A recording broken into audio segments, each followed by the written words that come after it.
Alright guys, so here we are. We got week 3 chest arms hypertrophy.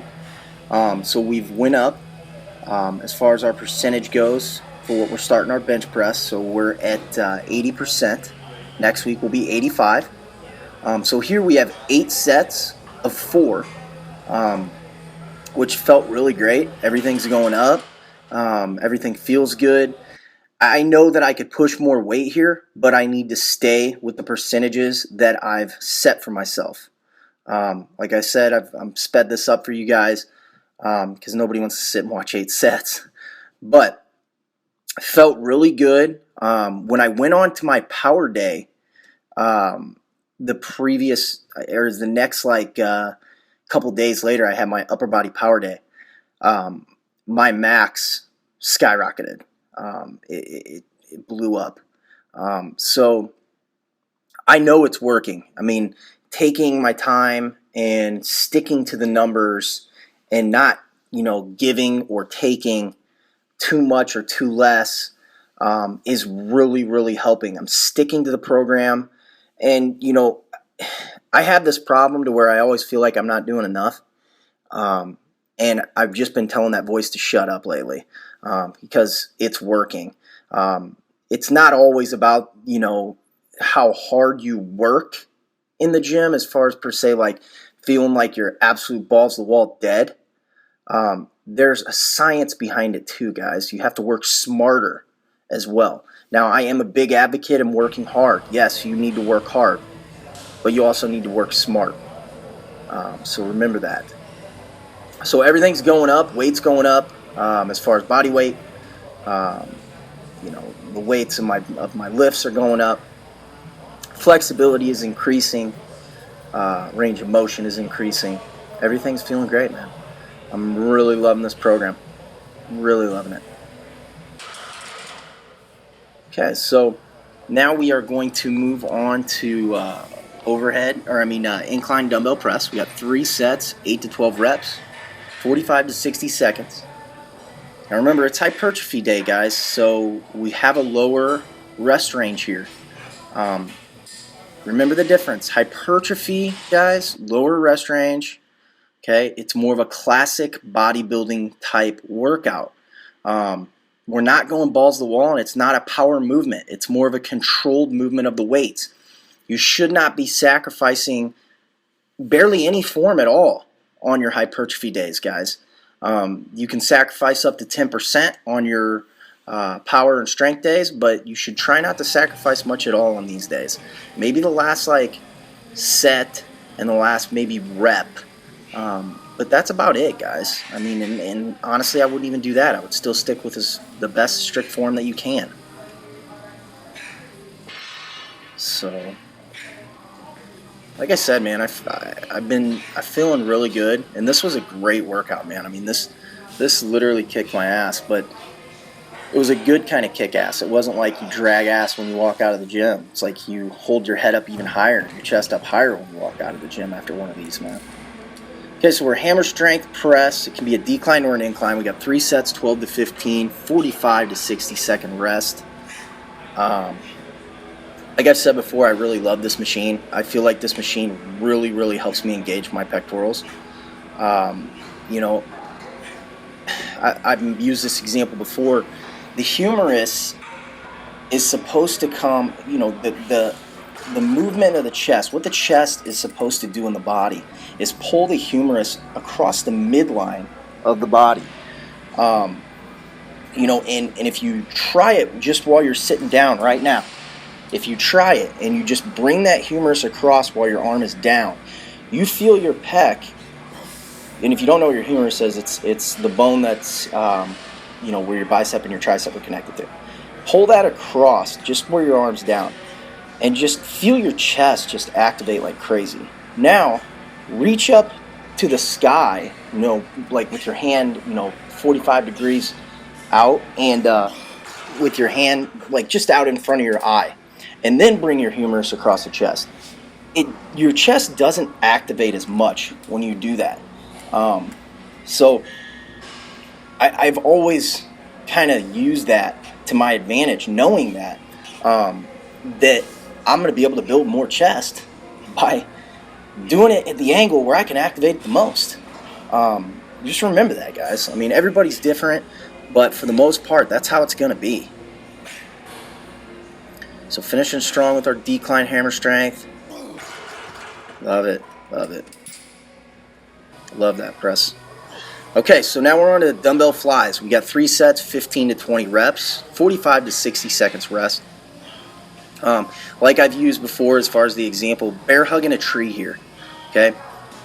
But even more so, you're going to drive your shoulder blades into the bench right before takeoff. You're going to jam them back into the bench. That's your first takeoff, okay?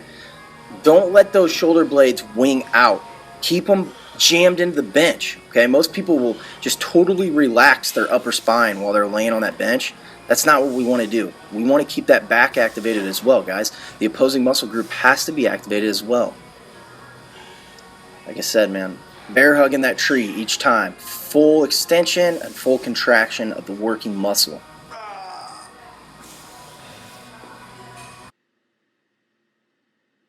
So here we sped it up for you guys. Because I like I said before, I want you guys to be able to see the movement, but at the same time, I don't want you to get bored watching these. These should also kind of motivate you a little bit. So I'm going to kind of talk about my food here real quick, how it's been going. I've been getting a lot of people asking, well, Zach, what type of foods do you eat? You say that I can have, pretty much the point whatever I want as long as I get in a certain amount of fiber and water and hit my macros. But the type of food that I eat, I'll just give you an example. I wake up in the morning, I have about 6 eggs, about a cup and a half of oats. And I get the steel cut oats, or I'll just get the regular oats. Most of the time steel cut. And they have a lot of fiber in them. I believe it's 4 to 5 grams of fiber per half cup. So I'm getting 10 grams of fiber in right off the bat to start my day. Here we are, preacher curls, guys. 5 sets, 8 to 12 reps, 45 to 60 seconds rest. But I'm going to keep talking about nutrition. So oats are a huge part of my day as far as carb wise and getting in my fiber goal. Also eggs. Eggs are a power food. They're high in good fats and they're high in protein. And then throughout the day, I'll take in rice, white rice after my workout, most of the time white jasmine rice, some brown rice, sweet potatoes. Those are my carb sources. I will take in bananas, some blueberries and stuff like that. And then, sometimes, guys, my sugar goal is try to stay under 50, and sometimes to keep in my, to keep in my sanity, I'll eat cereal. But it's all being tracked and it's always staying within my macros. My protein content, obviously I have my protein powder that I take in. I just get whey isolate. And then I also have a whey concentrate meal replacement that I take if I have like an audition. I'm not going to be able to get some food in, and that's higher in carbs. And, it's got both whey and concentrate and casein protein in it. But then also meats. I take in a lot of steak. I take in a lot of beef. I take in a lot of chicken, fish, all that. And then fat wise, I bring in some peanut butter, some olive oil. They're in my eggs, they're in my fish, and they're in my steak. And then my greens. I need my micronutrients as well. My vitamins and minerals. So I try to get in asparagus. I try to get in at least 2 to 3 cups of greens a day. Probably should be taking in more. But as long as I hit my fiber goal and as long as I hit my micro and macronutrient goal, I'm doing okay. So, if I want to take in a Diet Mountain Dew, I'll do it. I'll just track it. If I want to take in, a regular Mountain Dew every once in a while, I'll do it. I'll normally do it after a workout. Maybe a half hour directly after a workout. But if I want to take it in, I'll take it in. I just track it and I don't do it all that much. But just remember, if I'm only wanting to hit 50 grams of sugar, there is my 50 grams of sugar right there in that Mountain Dew. I mean, I believe it's 37 or 42 grams of sugar in one Mountain Dew. So I don't do it all the time because it would hinder the rest of my day as far as what I want to eat, and it makes it harder to take in the other foods that I want to take in. So remember that as well too, guys. But those essentially are the types of food I take in. You know, maybe I had to do a blog on my actual meals. That'd be good for you guys. Also, I want to do a blog on, you know, the supplements I take. I mean, really a deeper blog on my supplements, because I do get that question a lot. Alright, so I was feeling really good this day, guys. Everybody knows, if you've been lifting, everybody looks forward to chest and arm days. I mean, I look forward to every day, but I'm not going to lie, I do have a sweet place, a little sweet spot in my heart for the chest and bicep and tricep day. Who doesn't? So we got spider curls here, guys. 15 to 20 reps, 45 to 60 second rest. And what I did this day is I switched the spider curls and the concentration curls. Just to kind of, I mean, you can do that, guys. You don't have to marry this program, absolutely. I switch it up just to kind of throw a little curveball in there. And try not to let those elbows come flying forward. You know, a lot of people will sway, and if you notice, as I'm coming down, I'm still fighting that eccentric motion. You want to fight that eccentric motion of the lift, not to where it's a complete negative, like super slow negative. We're still having normal tension, but I'm still fighting it down. I mean, it takes every bit of 2 to 3 seconds, you know, or 2 seconds to get down there. So make sure you're fighting it. Keep the tension on the muscle at work, okay? Now, I'm going to sound like a broken record here for a minute. Stay in the rep range that I've given to you. And if you've hit the max reps of that rep range, that's the only time you go up in weight, guys. Okay? Remember that. Yeah, I was feeling really good. I mean, the vascularity's coming out. I'm getting leaner. I'll probably say I'm probably sitting at 9 or 10% body fat right now. If I had to guesstimate, maybe a little higher, maybe 11. Concentration curls, 2 sets, 12 to 15 reps. Love this one, guys. You can get a really full extension of that bicep and a great peak contraction at the top. Just make sure that you're not using so much momentum. Like I've seen that. I'm sorry. I'm motivated by the CT Fletcher guy. I am very motivated by him. He does motivate the hell out of me because he works so damn hard. It's so intense. It's so like alpha testosterone based. I mean, yeah, it's motivated. But when he does those curls with like hundreds, first off, he doesn't go down all the way. He doesn't get a full contraction or a full extension. And second off, he's using his entire 240-pound frame to swing that weight back up. Now, CT Fletcher, dude, you're a badass. No doubt, man. Everybody wants to see you move weight. Nobody watches your videos to see you move puny weight like I'm doing here. But at the same time, guys, I want you to realize that he had to work his way up to doing that, okay? And there are a lot of other factors that go into play with the physique that man has. And I want you to think about that. And I'm not going to go into detail what I mean by that. You should understand what I mean by that. But there are a lot of other factors that go into play with that. Okay? Don't be hurting yourself and doing something like that. Grab a weight to where you can get a full extension and a full contraction of the muscle while keeping it at work and working towards your volume. Okay? And using as much intensity as possible. But not to the point to where you're sacrificing all that form. Like I said, hypertrophy day, try not to sacrifice much form.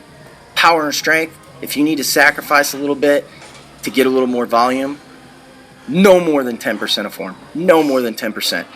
Okay? A 90 is still an A. Okay? But 100% is way better. So think about that as well. Okay, that's not giving you guys an out to just go do things with poor form and improperly. Okay, you want the results, you got to combine it all together. It's not just one variable, guys. That's what too many people focus on. They all think it's one friggin' variable. It's all these variables combined, okay? It's everything combined. It's not just one. You know, some people say, well, I heard if I want to burn body fat, I got to go in and do high reps. I heard that the best thing is to do this movement to build your chest. No, guys, there's not just one thing that's going to make it happen. There's not just one damn thing. It's hundreds of variables that have to come into play. Hundreds. So if you're so focused on one thing, you're missing 99 of the other variables. Okay, so think about that. All right, please think about that. All right, so we're doing overhead extension. Once again, guys, like I said, I've switched some stuff up just a tiny bit. So we went from dumbbell overhead extension to 1 week we did, I believe, close grip bench. And then with this one, I'm doing standing overhead camber bar tricep extension. I love these. I absolutely love these. God bless me with decent triceps. And that's what helps out with my bench and everything, and that's what helps out with my arm development. I would suggest, if you are looking to build bigger arms, okay, like this, triceps are 2/3 of the arm, okay? So remember that. So if you want big arms, don't neglect those triceps. I'm sorry about the flex off here, guys. I'm just miring a little bit because I'm starting to put on some size, man. So, okay, here we go. Another set.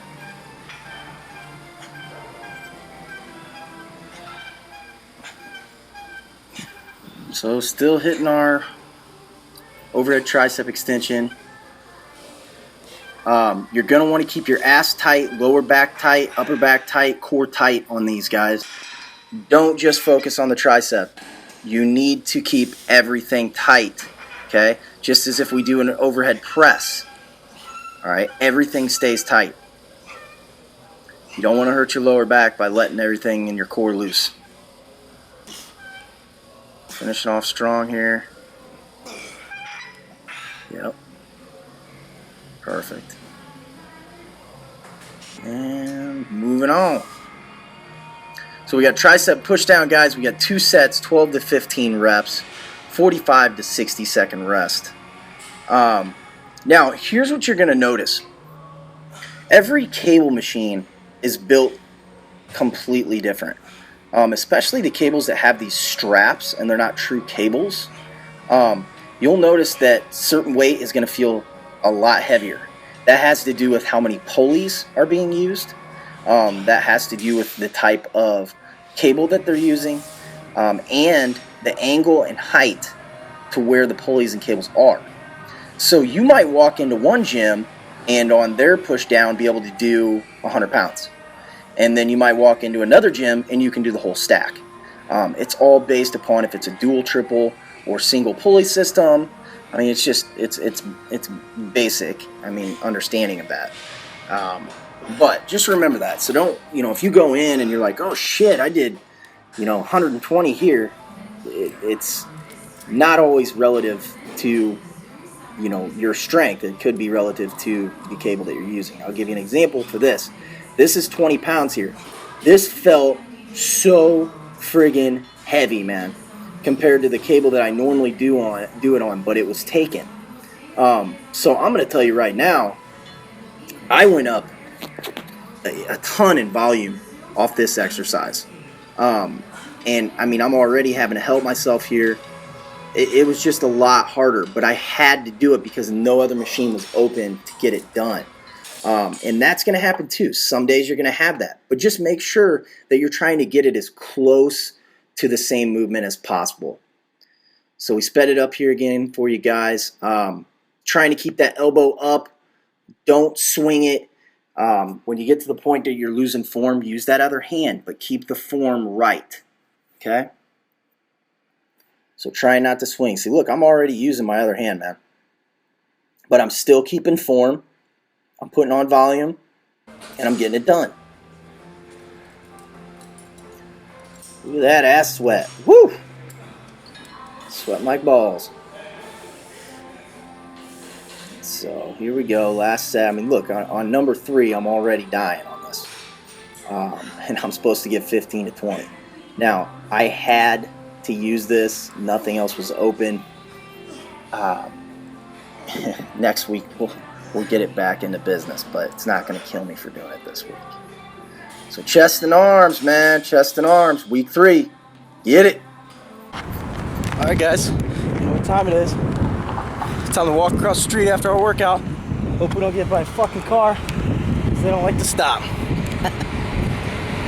So, today was week 3 hypertrophy, chest and arms. Holy shit, it was great, man. Fucking bomb workout. Everything's still going up. Weights are going up, reps are going up, getting stronger. I feel like I'm a fucking broken record saying that shit, but it's fucking true, man. It's true. Everything's going up because I'm doing it right. Nutrition's on point, macros are on point, water's on point, fiber's on point, workouts are on point, sleep's on point. Everything's on point. So, that's what it takes to get the results that you're looking for. You gotta be on point, man. You can't fuck around. Like, it's honestly with fitness and with a body or lifestyle change, you either do or you don't. There is no half-ass. If you half-ass it, you're gonna get less than half-ass results, because you're not even gonna get half the results if you half-ass it. Because there are 4 legs of the fucking table, guys. There's your cardiovascular endurance. There's your fucking anaerobic training, your weight training, okay? There's your rest, and there's your nutrition. And then what happens is, if you half-ass one, the other sacrifices, okay? And when the other sacrifices, another one sacrifices, and another one sacrifices. There is no fucking half-ass in this shit. You've got to do it right. You know,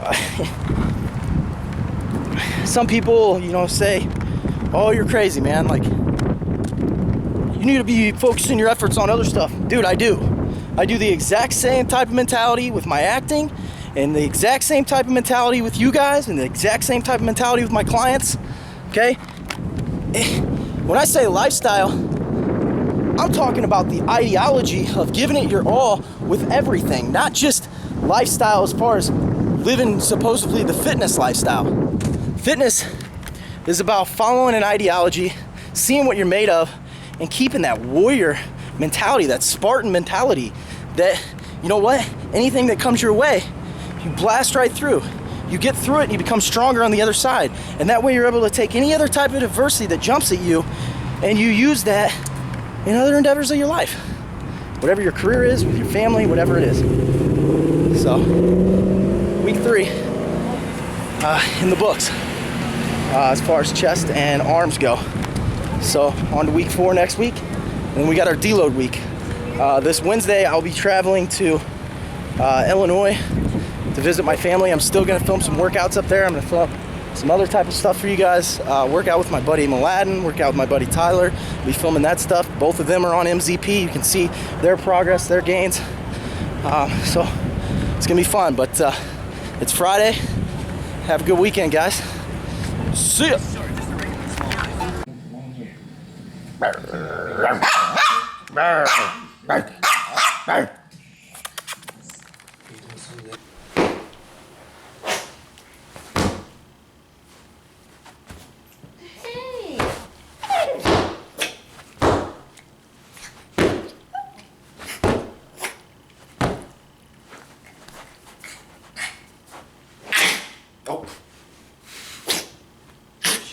Sneeze. I think she ate like part of that toy, or she did something.